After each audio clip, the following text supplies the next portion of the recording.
প্রধানমন্ত্রী নেতৃত্বে সেই হিসেবে আমাদের মার প্রতি সম্মান এবং আমাদের বন্ধুদের প্রতি শ্রদ্ধা জানিয়ে আমরা একসাথে আজকে আমাদের এই 12তম মহিলা আওয়ামী লীগের প্রতিষ্ঠা বার্ষিকী উপলক্ষে শ্রদ্ধা জানাই এবং আমাদের গাজীপুরের সকল নারীরা যেন তারা যেন সম্মানে থাকে এবং মহিলা আওয়ামী লীগের নেতৃত্বে যেন আমাদের এই নগরের প্রতিটি নারী পুরুষ এবং পরিবার মায়েদের হাতে যেন নিরাপদ থাকে সেই জন্য দয়া করি।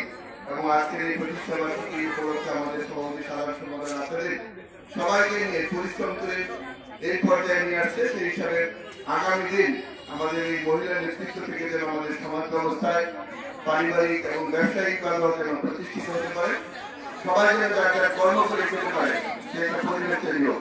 গাজীপুর মহানগর মহিলা আওয়ামী প্রতি শ্রদ্ধা জানাই এবং সবার প্রতি কৃতজ্ঞতা জানাই। এবং আজকের এই 12তম প্রতিষ্ঠা বার্ষিকী উপলক্ষে আমি মনে করি পরে আপনারা কথা বলে কেটে এই প্রতিষ্ঠাটি পালন করা হবে। সেই জন্য সবাই